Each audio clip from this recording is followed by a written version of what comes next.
قریب آ جائیں۔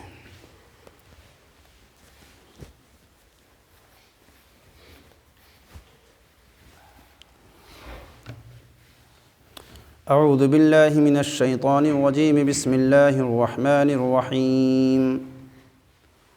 وهو الذي يرسل الرياح بشرا بين يدي رحمته حتى إذا قلت سحابا ثقالا سقناه لبلد ميت فأنزلنا به الماء فأخرجنا به من كل الثمرات كذلك نخرج الموتى لعلكم تذكرون والبلد الطيب يخرج نباته بإذن ربه والذي خبث لا يخرج إلا نكدا كذلك نصرف الآيات لقوم يشكرون۔ یہ دو آیتیں آپ حضرات کے سامنے تلاوت کی ہیں۔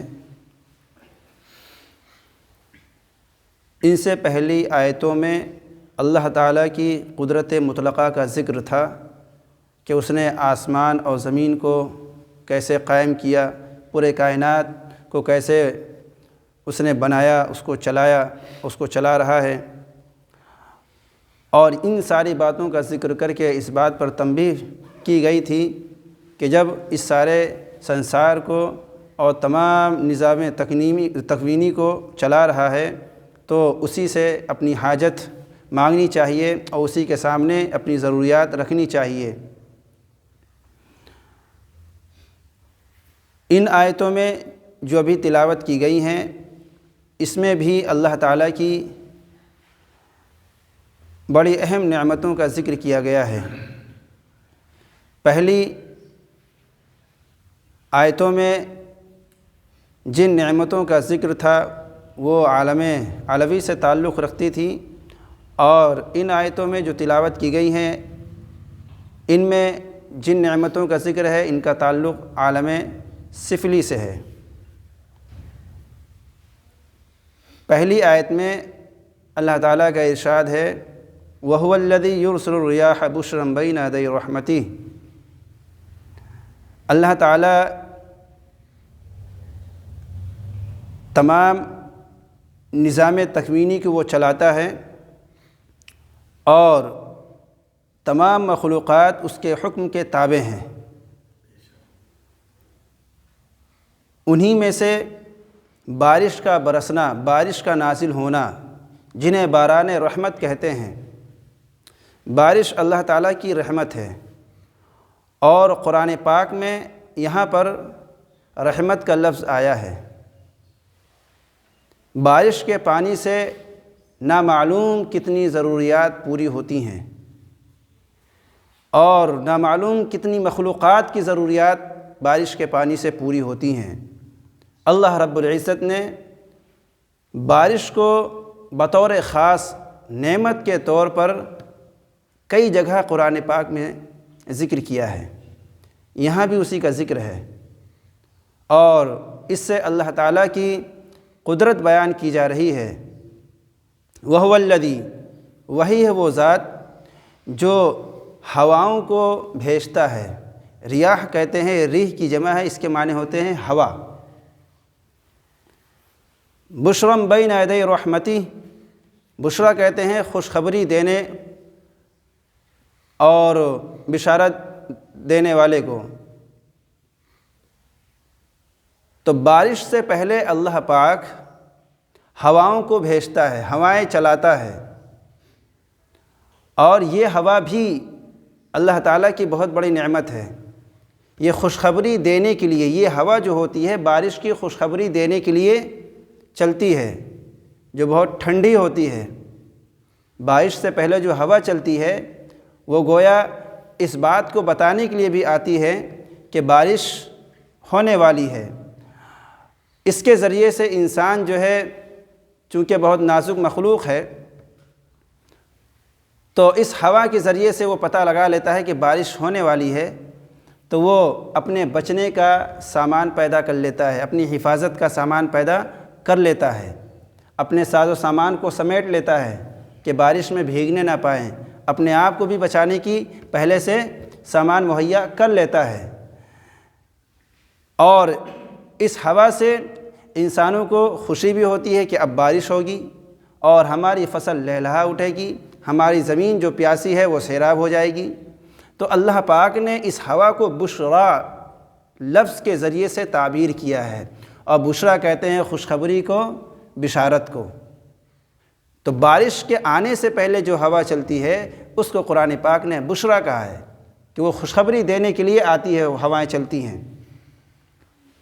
حتیٰ اذا اقلت السحاب ثقالا، یہاں تک کہ جب وہ ہوائیں بھاری بھرکم بادلوں کو لے کر اوپر کو جاتی ہیں۔ یہ ثقیل کی جمع ہے ثقال، اس کے معنی آتے ہیں بھاری، مراد بھاری بادل، یعنی ایسے بادل جس میں پانی بھرے ہوئے ہوں۔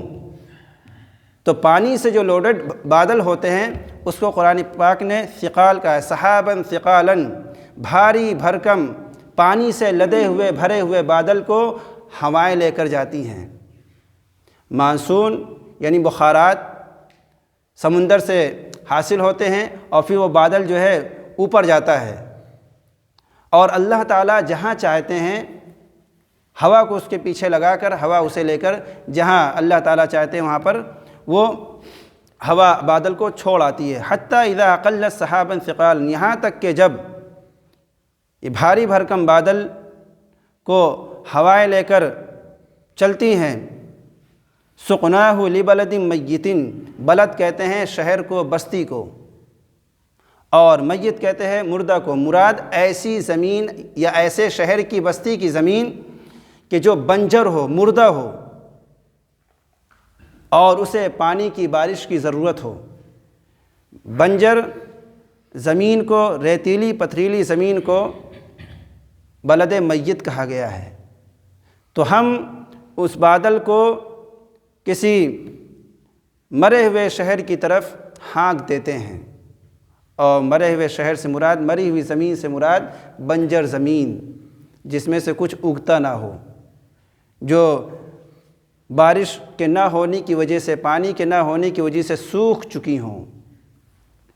فَأَنزَلْنَا بِهِ الْمَاءَ، پھر ہم اس بادل کے ذریعے پانی نازل کرتے ہیں۔ فَأَخْرَجْنَا بِهِ مِنْ كُلِّ الثَّمَرَاتِ، اور پھر اس بارش کے ذریعے سے ہم طرح طرح کے پھل و پھول نکالتے ہیں۔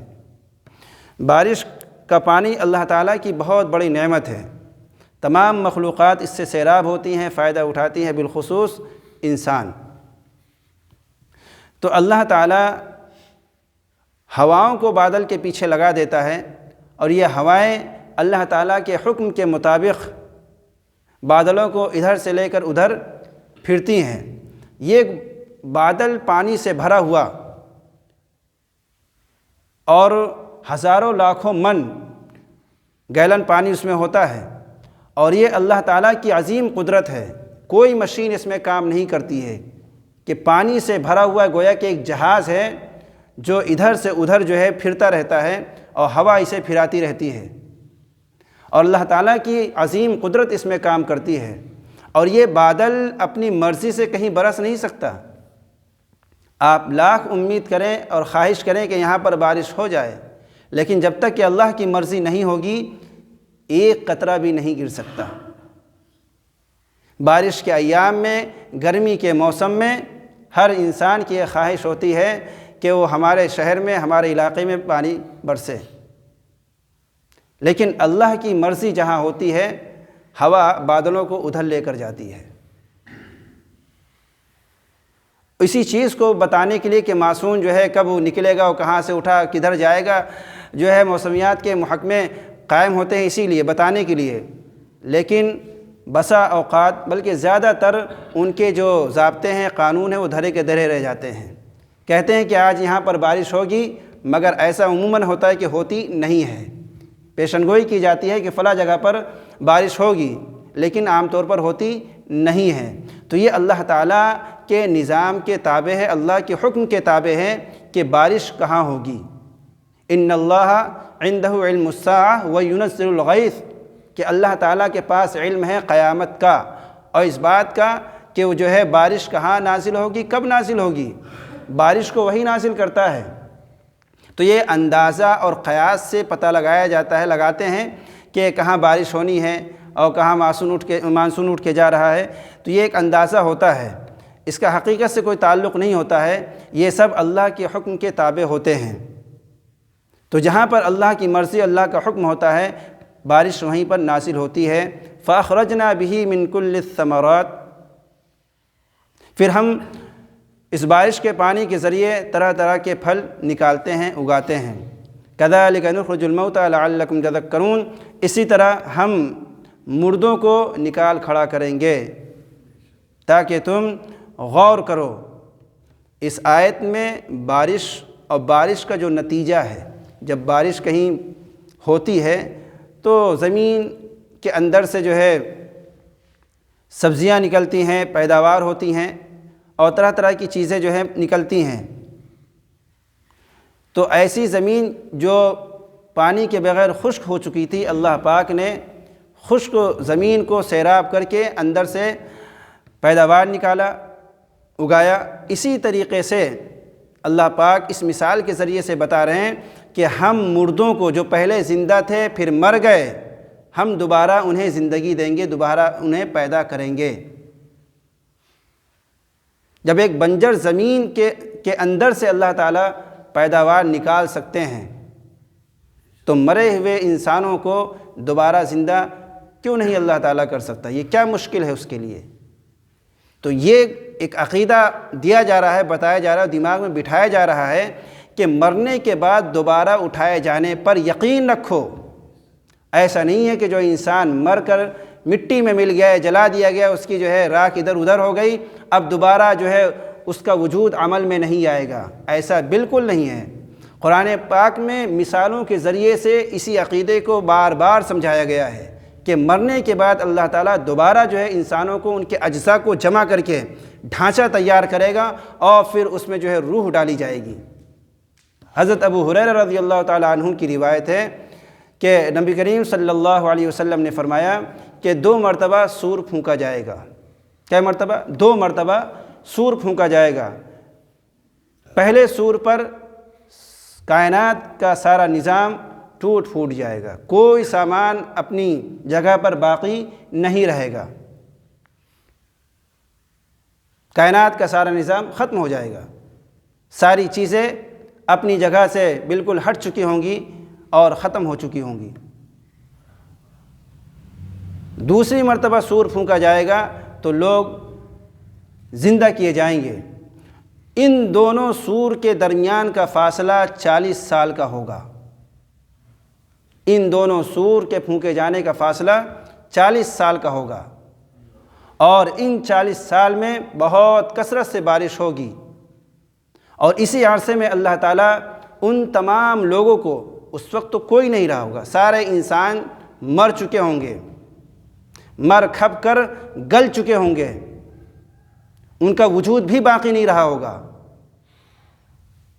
تو اس عرصے میں اللہ تعالیٰ تمام انسانوں کے تمام اجزاء کو جمع کر کے ان کا ڈھانچہ مکمل کیا جائے گا، اور پھر جب دوسری مرتبہ سور پھونکا جائے گا، 40 سال کے بعد جو دوسری مرتبہ سور پھونکا جائے گا تو سارے انسان اٹھ کھڑے ہوں گے، جن کو دریا میں ڈال دیا گیا یا جن کو قبر میں دفنا دیا گیا یا جن کو جلا کر ادھر ادھر کر دیا گیا، ان کی راکھوں کو سب کو اللہ تعالیٰ کھڑا کر دیں گے بالکل۔ تو اللہ پاک ان مثالوں کے ذریعے سے یہ بات بتلا رہے ہیں کہ یہ عقیدہ رکھو کہ ہم جیسے تم کو ہم نے پہلی مرتبہ پیدا کیا، تمہارا کوئی وجود نہیں تھا، کیسے ایک مہین اور باریک ناپاک قطرے سے تم کو اتنا خوبصورت حسین انسان بنایا اور پھر تمہیں زندہ کر دیا، تو جس نے تمہیں پہلی مرتبہ پیدا کیا جبکہ تمہارا وجود ہی نہیں تھا، اب تو تمہارا وجود قائم ہو گیا ہے، تو دوبارہ زندہ کرنا اس کے لیے کیا مشکل ہے؟ دوبارہ بنانا اس کے لیے، دوبارہ وجود میں لانا اس کے لیے کیا مشکل ہے؟ کذالک نخرج الموتیٰ، اسی طرح ہم مردوں کو نکالیں گے، ان کی قبروں سے نکال کھڑا کریں گے۔ اب یہ کہو کہ کچھ لوگ دفناتے نہیں ہیں، جلاتے ہیں، یا کچھ لوگ پانی میں ڈال دیتے ہیں، تو ان سب کا وہی اصول ہے۔ اللہ پاک سب کو ہر جگہ سے اس کی تفصیلات آتی ہیں کہ کیسے اللہ تعالیٰ جو ہے ہواؤں کے ذریعے سے تمام اجزاء کو جمع کرے گا اور سب کو صحیح سالم بنا کر ان کو جو ہے ان کی جگہوں سے نکالے گا۔ یہ اس لیے تاکہ تم غور کرو، سوچو، غور و فکر کرو۔ بارش کا نتیجہ کیا ہے؟ والبلد الطیب یخرج نباتہ باذن ربہ، جو پاکیزہ زمینیں ہوتی ہیں، زرخیز زمین ہوتی ہے، جن کے اندر اگانے کی صلاحیت، اگنے کی صلاحیت ہوتی ہے، تو اللہ کے حکم سے، اس کے رب کے حکم سے نباتات بہت اگتے ہیں، نکلتے ہیں، اس کے اندر سے سبزیاں نکلتی ہیں اور پیداوار ہوتی ہیں، طرح طرح کے اناج اور غلے پیدا ہوتے ہیں۔ والذی خبث لا یخرج الا نکدا، اور جو خراب زمین ہوتی ہے، ریتیلی بنجر زمین ہوتی ہے، تو اس میں سے کچھ بھی نہیں نکلتا، اور اگر نکلتا بھی ہے تو بہت کم۔ نکد کہتے ہیں بہت کم چیز کو، مقدار میں بہت کم ہو، معمولی ہو۔ تو بنجر اور ریتیلی زمین میں اولاً کچھ نکلتا نہیں ہے، اور نکلتا ہے تو بہت کم نکلتا ہے، بہت قلیل۔ تو اسی طریقے سے اس آیت کا نتیجہ یہ نکلا کہ جیسے بارش جب ہوتی ہے تو ہر جگہ ہوتی ہے، بنجر زمین پہ بھی بارش کا پانی گرتا ہے، اور زرخیز زمین پر بھی، اچھی زمین پر بھی بارش کا پانی گرتا ہے، مگر فائدہ بارش کے پانی سے کس کو ہوتا ہے؟ زرخیز زمینوں کو ہوتا ہے، اچھی زمینوں کو ہوتا ہے۔ بنجر زمین اور ریتیلی پتھریلی زمین پر پانی گرتا ہے، پانی ضائع ہو جاتا ہے، اس پانی سے وہ پتھریلی اور ریتیلی زمین فائدہ نہیں اٹھا پاتی ہے، اس میں سے کچھ بھی نہیں نکلتا۔ اسی طرح اللہ تعالیٰ کی کتاب، اللہ تعالیٰ کی ہدایات اور اللہ تعالیٰ کے پیغمبر علیہم الصلاۃ والسلام کی جو ہدایات، تعلیمات ہیں، وہ ہوتی ہیں سارے انسانوں کے لیے، مگر اسے قبول وہی کرتے ہیں جن کے اندر قبول کرنے کی صلاحیت ہوتی ہے۔ اللہ تعالیٰ کی ان ہدایات اور کتابوں کو اور انبیاء علیہم الصلاۃ والسلام کی تعلیمات کو وہی شخص قبول کرتا ہے جس کے اندر قبول کرنے کی صلاحیت ہوتی ہے۔ ہوتی تو سب کے لیے ہیں، مگر کوئی اس کو قبول کرتا ہے اور کوئی قبول نہیں کرتا، انکار کر دیتا ہے۔ کذالک نصرف الآیات لقوم یشکرون، ایسے ہی ہم اپنی آیات کو پھیر پھیر کر بیان کرتے ہیں ان لوگوں کے لیے جو قدر کرتے ہیں۔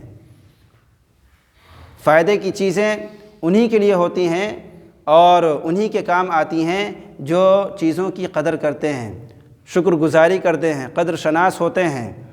تو یہ ساری چیزیں ہر آدمی کے لیے ہوتی ہے، لیکن فائدہ اسی کو پہنچتا ہے جو قدر کرتے ہیں اور شکر گزار ہوتے ہیں۔